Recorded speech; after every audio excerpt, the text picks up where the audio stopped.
आज का ये केस सुनने के बाद शायद तुम्हें ऐसा लग सकता है कि ये रिपीटेड केस है। इस तरह का सेम केस आपने पहले भी देखा या सुना है, पर ये सेम केस नहीं है। हाँ, पर थोड़ा सिमिलर जरूर होगा, क्योंकि हाल ही में श्रद्धा और आफताब का जो केस था वो केस और ये केस में लगभग बहुत सिमिलरिटी है। पर आपको क्या ये पता है कि आजकल इंडिया में ऐसी या इस टाइप की केस का प्रमाण क्यों बढ़ रहा है? ये सब जानने के लिए वीडियो में अंत तक जरूर बने रहे। हम ऐसी ही रियल क्राइम की कहानी इस चैनल पर लेकर आते हैं ताकि आपको ऐसी कहानियों से कुछ सीखने को मिले और अपने वर्तमान में आप जागरूक रहे। आगे बढ़ने से पहले अगर आपने अब तक मुंबई क्राइम चैनल को सब्सक्राइब नहीं किया है तो जल्दी से चैनल को सब्सक्राइब कर दीजिए। तो चलिए अब कहानी शुरू करते हैं। आज का केस डिफरेंट है। आज का केस अलग होगा क्योंकि शायद ये केस जिंदगी में कभी भी सॉल्व ना हो। यहाँ तक कि हमें ये पता है कि किसने किसको मारा है। यहाँ तक कि वो आदमी जिसने कत्ल किया है उसको पुलिस ने अरेस्ट भी किया है। इसलिए इसकी संभावना बहुत ज्यादा है कि ये केस कभी सॉल्व नहीं होगा और इस आदमी को कभी भी सजा नहीं होगी। तो चलो देखते हैं आज की ये डिफरेंट कहानी। इस कहानी का सब कुछ शुरू होता है इस आदमी से जिसका नाम है मनोज साने और इसकी उम्र 56 साल है और ये 1967 में महाराष्ट्र के अहमदनगर डिस्ट्रिक्ट में पैदा हुआ था। जितना उसके बारे में पता है उससे यही पता चलता है कि मनोज साने एक अनाथ है, क्योंकि उसके माँ बाप के बारे में ज्यादा कुछ पता नहीं। पर मनोज साने के एक चाचा है जिनका नाम मधुकर साने है और मनोज साने के कुछ कजन भाई बहन भी हैं।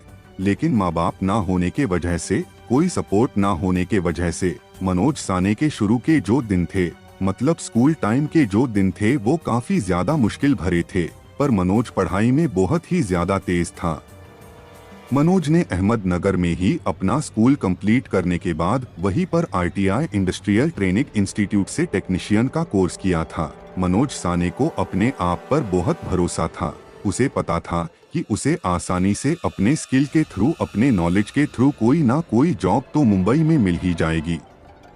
ये सोचकर अपने अर्ली 20 में मनोज मुंबई आया नौकरी ढूंढने। मनोज ने मुंबई में बहुत कोशिश की लेकिन मनोज को टेक्नीशियन के रूप में कोई नौकरी नहीं मिली। फिर भी मनोज मायूस नहीं हुआ और मुंबई से बाहर ना जाते हुए उसने आसपास के जगह पर काम ढूंढना शुरू किया और फिर उसने बोरीवली में कामगार कंज्यूमर कोऑपरेटिव सोसाइटी लिमिटेड में एक राशन की दुकान पर काम करना शुरू किया और यहाँ कई साल तक काम करते करते और पैसे बचाते बचाते हाल ही में उसने अपने लिए एक फ्लैट ले लिया था। वैसे अभी वो फाइनेंशियली काफी ठीक ठाक हो गया था।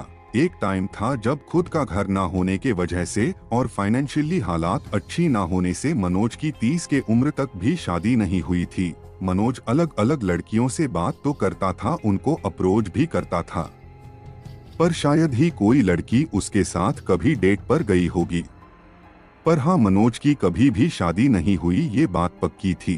पर मनोज एक लोनर या फिर ऑकवर्ड आदमी नहीं था, क्योंकि वो अपनी दुकान में भी ग्राहकों से काफी अच्छे से बात करता था और आजू बाजू में भी वो कुछ गिने चुने लोगों से अच्छे से बात करता था। और इन्हीं इंटरेक्शन में से एक इंटरेक्शन मनोज का था सरस्वती वैद्य से। सरस्वती वैद्य 32 साल की थी और 1991 को सेम मनोज की तरह ही अहमदनगर में पैदा हुई थी। और बस इसी कॉमन जगह को लेकर, मतलब अहमदनगर को लेकर दोनों के बीच में बात शुरू हो गई थी। फिर धीरे धीरे ये दोनों रोज मिला करते थे। सरस्वती ने अपने जिंदगी के बारे में मनोज को स्पष्ट करते हुए बताया कि कैसे वो पहले पढ़ाई में अच्छी नहीं थी और कैसे सरस्वती ने 10वीं में फेल होने के बाद स्कूल ही छोड़ दिया था और उसके बाद ही सरस्वती अहमदनगर से मुंबई आई थी काम ढूंढने। सरस्वती की बातें सुनने के बाद मनोज भी सरस्वती से अपनी बातें शेयर करने लगा कि वो अनाथ है और उसकी ज्यादा कोई फैमिली नहीं है। तो फिर सरस्वती ने भी बताया कि वो भी अनाथ है और ऑलमोस्ट सेम मनोज की तरह ही वो भी मुंबई आई थी काम ढूंढने। लेकिन जब कोई बड़ा काम नहीं मिलने की वजह से सरस्वती छोटा मोटा काम करने लगी। इतनी ज्यादा सिमिलैरिटी होने के वजह से दोनों एक दूसरे के भी काफी क्लोज आ गए थे और इसी वजह से उन दोनों की नॉर्मल बातचीत बदल गई एक रिलेशनशिप में और फिर दोनों ने एक दूसरे को डेट करना शुरू किया। लेकिन सरस्वती काफी यंग थी और नेक्स्ट स्टेप्स के लिए मतलब अपने रिलेशनशिप को और आगे बढ़ाने के लिए मनोज ने सोचा अगर हम दोनों साथ ही रहे तो हम दोनों के लिए ही बेटर होगा। और फिर मनोज ने अपना बोरीवली वाला फ्लैट रेंट पर चढ़ा दिया। ऑब्वियसली मनोज के काम के साथ ही उसे इस रेंट से भी काफी अच्छे पैसे मिलने लगे। पर मनोज का मोटिव ये था कि उसे एक नया स्टार्ट करना था। तब सरस्वती के साथ मनोज साने ने 2015 में एक 2 BHK फ्लैट लिया एन गीतानगर फेज 7 मीरा भायंदर रोड में, और ये लोग वहाँ जे विंग में 704 नंबर फ्लैट में रहने लगे। अब उनकी लाइफ बहुत ही हैप्पी और मजेदार चलने लगी। रोज ये दोनों अपने अपने काम पे जाते और शाम को वापस घर आते और ज्यादातर अपना टाइम एक दूसरे के साथ ही स्पेंड किया करते थे। पर ये दोनों भी अपने आप को दूसरे लोगों से बंद करके रखते थे। बंद करना मतलब ये दोनों अपने आप को दूसरों से बहुत रिजर्व रखते थे। मतलब ये दोनों किसी को भी ये नहीं बताते थे कि ये दोनों एक दूसरे को डेट कर रहे हैं, या फिर ये भी चीज नहीं बताते थे कि वो दोनों साथ रह रहे हैं। जब भी कभी सरस्वती अपने काम पर मनोज के साथ जाती थी तो मनोज को वो लोगों से ये मेरे अंकल है ये कहकर मिलाती थी, या फिर कभी मनोज को कोई बाहर सरस्वती से बात करते देख लेता तो मनोज उसे अपनी बेटी बोल के पहचान करवाता था। क्योंकि इन दोनों में 2 सदी का एज डिफरेंस था, यानी कि 20 साल का अंतर था। दोनों भी प्रौढ़ थे, होशियार थे, वो दोनों अपना डिसीजन खुद ले सकते थे। यहाँ सरस्वती 30 की थी तो मनोज 54 का था, तो यहाँ उम्र इतनी ज्यादा मायने नहीं रखती थी। अगर फिल्मों के सेलिब्रिटी से कंपेयर करें तो इन दोनों की उम्र का फासला कुछ नहीं है। पर ये फिल्मी दुनिया नहीं है और ना ही ये दोनों कोई सेलिब्रिटी है, और इन दोनों को ये पता था कि इनका एज गैप समाज के हिसाब से और उनके हिसाब से भी काफी ज्यादा है, और इसलिए अपनी कॉलोनी में जहाँ वो रहते थे वहाँ पर ये अपने नेबर्स को अवॉइड करते थे। ये दोनों लोगों के सामने अपने रिलेशन को छुपाते थे। सोशल गैदरिंग में नहीं जाते थे, नीचे पार्क में किसी से बात नहीं करते थे, अपने नेबर से बात नहीं करते थे जो उनके दरवाजे के सामने रहते थे। इनफैक्ट इनके सामने जो लोग रहते थे उनका कहना था कि उन्होंने कभी 704 नंबर का दरवाजा खुला नहीं देखा था। उस सोसाइटी में किसी को ऐसा लगता ही नहीं था कि 704 नंबर के फ्लैट में कोई रहता भी है। पर ये चीज कोई ज्यादा मायने नहीं करती थी, क्योंकि वो दोनों अपनी ही दुनिया में रहते थे और वो दोनों एक दूसरे में खुश थे। अब 2015 से लेकर 2019 के बीच में इन दोनों ने कहीं मंदिर में जाकर शादी कर ली थी, जिसके बारे में मनोज ने तो ऑब्वियसली किसी को नहीं बताया था, पर सरस्वती ने अपनी एक दोस्त को बताया था और उस दोस्त ने सरस्वती को रोकने की कोशिश की थी। उसने कहा था कि ये सही नहीं है, ये तुझे खुश नहीं रख सकता, ये तेरी दादा की उम्र का है, तुझे तो कोई भी अच्छा लड़का मिल सकता है, तो क्यों अपनी जिंदगी खराब कर रही है। लेकिन सरस्वती पर उसकी दोस्त की बातों का कोई असर नहीं हुआ और सरस्वती ने मनोज से शादी कर ली, क्योंकि दोनों ने एक दूसरे को पसंद कर लिया था। पर इस शादी का कोई एलिजिबल प्रूफ नहीं था, क्योंकि उनका जो मैरिज सर्टिफिकेट है वो पुलिस को अभी तक नहीं मिला था। चाहे उम्र कितनी भी बड़ी क्यों ना हो, दोनों में एटलीस्ट इतना तो प्यार था कि उन्होंने शादी करी है और एक दूसरे के लिए वो कुछ भी करने के लिए तैयार थे। लेकिन ये सब कुछ 7 जून 2023 की रात को चेंज होने वाला था। 7 जून को मनोज के पड़ोसी को एक बहुत ही ज्यादा अजीब सी स्मेल आई। ये बदबू उस पड़ोसी को काफी दिनों से हल्की हल्की आ रही थी, पर हर दिन बीतने के साथ साथ ये बदबू और बढ़ते ही जा रही थी। और तब इस पड़ोसी को लगा शायद उसके घर में चूहा मरा पड़ा होगा। तब वो अपने घर में मरा हुआ चूहा ढूंढने लगा, पर उसे उसके घर कोई चूहा नहीं मिला। फिर उसे लगा कि शायद पास वाले फ्लैट में कहीं चूहा मरा होगा, तो वो 3 घरों में गया। चेक करने पर उसे वहाँ भी कुछ नहीं मिला। तब 7 तारीख के सुबह ये नेबर जब अपने काम पर जा रहा था, तब सीढ़ियों से नीचे आते वक्त जब इसने 704 नंबर का रूम क्रॉस किया, तब उसे ऐसा लगा कि यहाँ से बहुत ही ज्यादा बदबू आ रही है। तब ये चीज उस आदमी को क्लियर हो गई थी कि जो भी मरा है, मतलब चूहा मरा हो या कोई और जानवर मरा हो, पर वो इसी रूम के अंदर मरा है। उसे ये चीज कंफर्म हो गई थी, क्योंकि 704 रूम से बदबू ही इतनी ज्यादा आ रही थी। वो आदमी रूम नंबर 704 के दरवाजे के आगे अपनी नाक पे हाथ रखकर अपने आप से ही बोल रहा था, कैसे लोग रहते हैं यहाँ, इन्हें पता नहीं चल रहा कि अपने घर में चूहा मरा है, क्या अजीब तरह के लोग हैं। जैसे ही इसने अपने आप से ये बात की तभी एक शॉकिंग बात हुई। उसे उस रूम के अंदर से एक आवाज आई और वो आवाज थी परफ्यूम स्प्रे करने की, और कुछ ही सेकंड बाद उस आदमी को उस रूम के अंदर से परफ्यूम के स्मेल आने लगी, जैसे कि किसी ने इस बाहर वाले आदमी की आवाज मतलब उसकी बात सुनी हो और इस बदबू को छुपाने के लिए स्प्रे छिड़क दिया हो। तब इस बाहर वाले आदमी को, जो इनका नेबर था, उसे थोड़ा डाउट आया।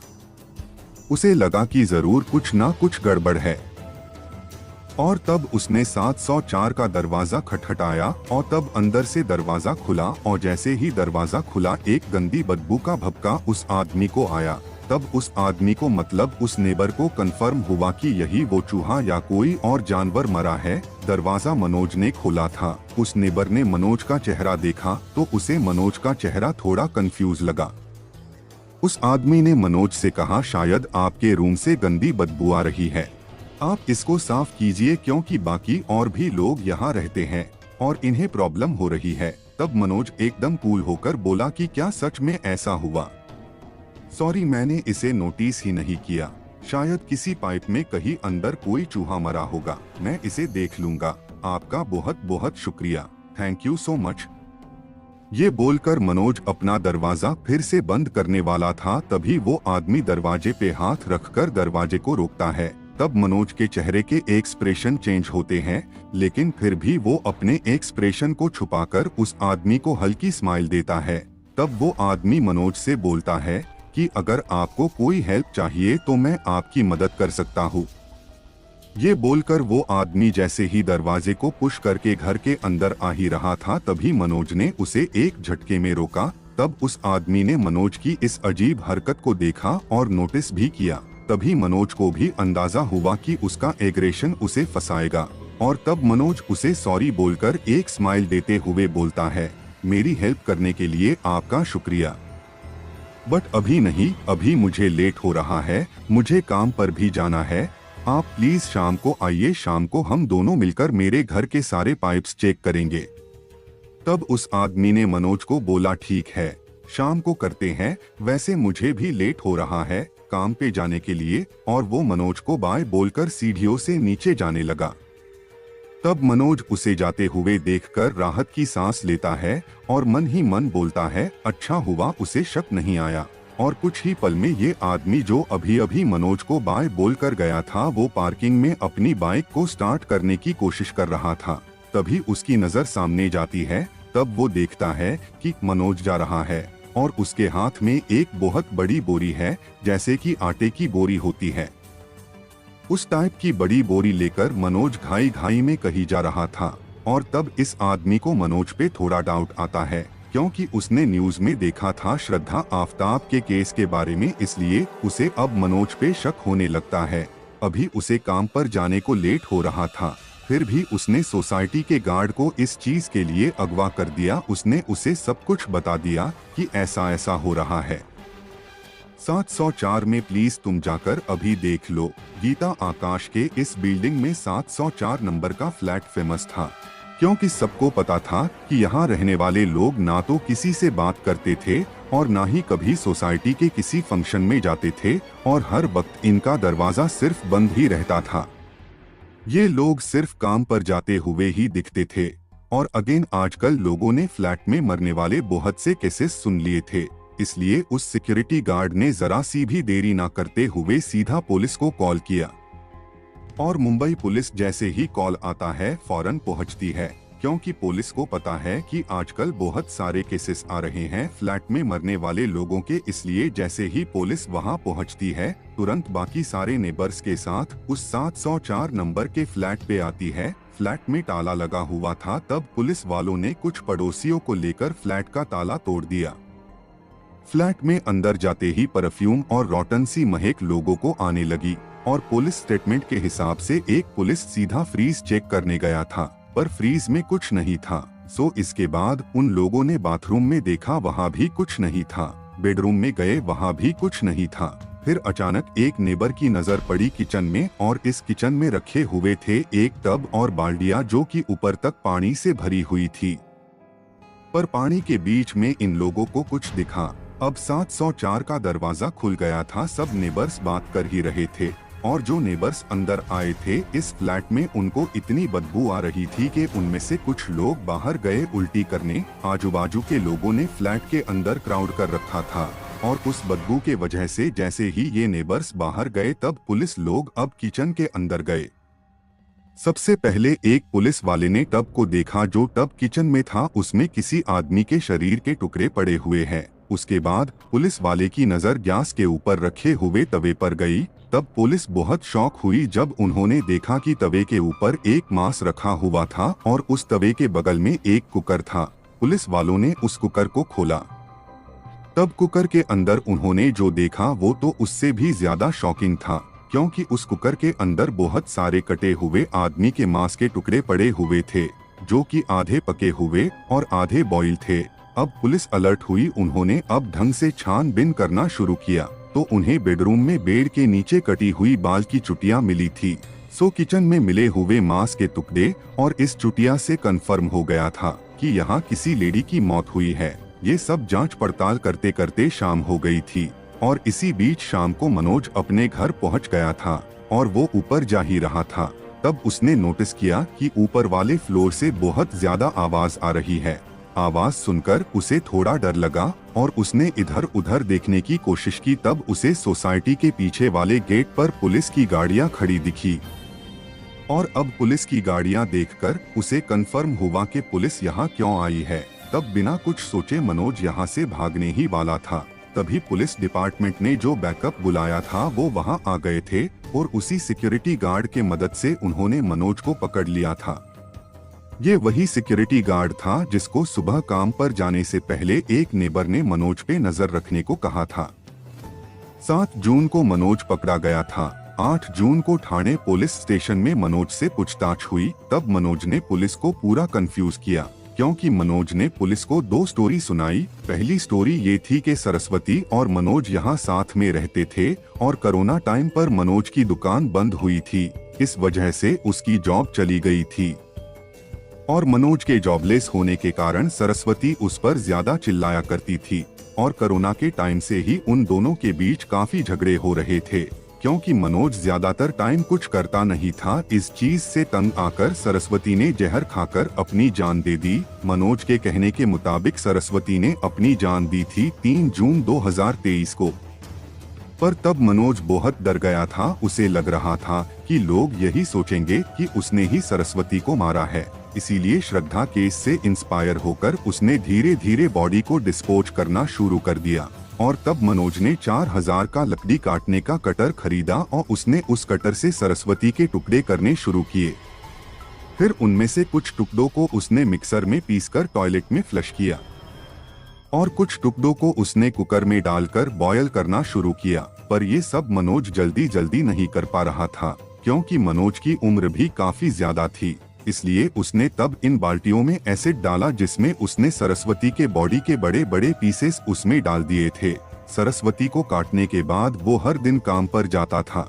काम से घर वापस आता और सरस्वती के बॉडी पार्ट को कुकर में पकाता। फिर अगली सुबह इन बॉडी पार्ट को, जो सरस्वती के बॉडी पार्ट है, उसको वो एक थैली में लेकर बिल्डिंग के नीचे आता है, और नीचे सोसाइटी में जो कुत्ते हैं उनको वो पकाया हुआ मांस खिलाता था। मनोज साने बहुत ही स्मार्ट आदमी था, आफताब से भी 10 कदम आगे था, क्योंकि मनोज साने ये सब काम एकदम कूल होकर कर रहा था। उसके चेहरे पे कोई भी हाव भाव नजर ही नहीं आते थे। यहाँ हम एक दूसरा पहलू भी देखते हैं कि चलो मान लिया कि अगर उसी दिन, मतलब 3 जून को, जिस दिन सरस्वती की मृत्यु हुई थी, तब पुलिस को अगर पता भी चलता कि मनोज ने सरस्वती को मारा था, तब भी पूरी बॉडी ना होने के वजह से पुलिस मनोज को नहीं पकड़ सकती थी। क्या आपको पता कि एक डेड बॉडी अपनी कहानी खुद बताती है कि वो कैसे मरी, पर अगर बॉडी ही नहीं होगी तो वो पकड़ेंगे कैसे? अब पुलिस गली के कुत्तों को तो नहीं काटेगी ये देखने के लिए कि उनके अंदर सरस्वती के बॉडी पार्ट्स है कि नहीं है।